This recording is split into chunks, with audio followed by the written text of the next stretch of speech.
예, 어제 4차 청문회장에서 조한규 전 세계일보 사장이 현 정부가 양승태 대법원장을 사찰했다는 의혹을 제기해서 아직도 그것이 논란이 되고 있는데, 자, 여기에선 크게 세 가지인 것 같아요. 뭐냐면 첫째, 이 문건의 진위 여부. 왜냐하면 청와대는 사실이 전혀 아니다라는 입장을 갖고 있기 때문에 이 문건의 진위 여부. 둘째, 만일 진짜라고 가정했을 땐 동향보고인가 사찰인가 하는 문제가 될 수도 있고요.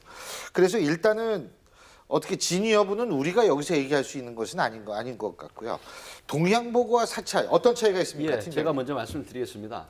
경찰로 치면 경찰법하고 경찰관 직무집행법, 그다음에 예. 직제상으로 대통령령에 정해진 어떤 게 있냐면 바로 치안 정보 수집 파악이라는 업무적인 측면이 있습니다. 그런데 이제 사찰이냐 아니면 동향 파악이냐, 유력 인사에 대한 관내라고 치면은 유력 인사에 대한 동향 파악은 업무에 들어가는 겁니다. 예. 하지만 그것은 공개된 장소에 공개된 행사일 경우가 있고요. 만약에 일가 시간 중에 이번에 문제가 된 양승태 사생활 같은 건 동향보고 안 들어가요? 일가 시간 중에 등산을 했다라는 측면이 어떻게 보면 일가를 벗어난 측면도 있거든요. 이걸 파악을 했다라고 하면 이게 보고가 됐다면 이게 사찰로 들어가는 상황입니다.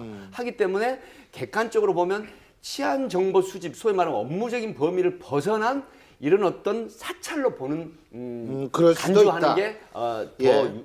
근데 기우입니다. 동향보고도 불법은 불법이라는 얘기도 아니, 있더라고요. 충분히 불법인 거고요. 동향보고든 사찰이든 둘 다 불법인 저는 가능성이 이게 말이 안 되는 게 이 내용이 별 내용 없지 않느냐. 물론 맞습니다. 별 내용이 없는데 등장한테 먹혀온 것 같아요. 별 내용이 아니기 네. 때문에 더 오히려 심각한 문제일 수 아. 있는 게 별 내용이 아닌 것까지도 일일이 보면서 보고를 했다는 거 아니겠습니까? 예. 그럼 어떤 내용까지 들여다봤다는 얘기겠어요?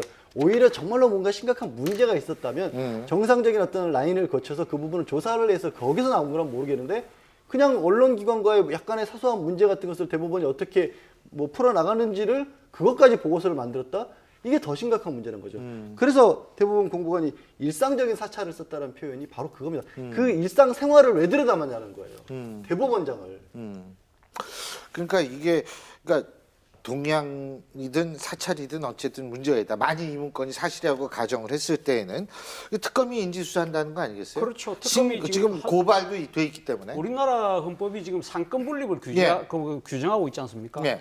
그런데 지금 대통령의 예를 들면 행정부 소속의 기관이나 기관장에 대해서는 대통령 임명권자니까 그분들이 그대로 예. 일을 하고 있는지 없는지 동향을 나름대로 파악할 수는 있죠. 그러나 사법부이지 않습니까? 사법부 예. 그것도 딴 사람도 아니고 사법부 수장과 예. 고위법관들에 대해서 이런 식으로 동향을 감시를 한다고 예. 한다면 이분들이 제대로 된 알겠습니다. 자율적인 재판을 할 수 있을까요?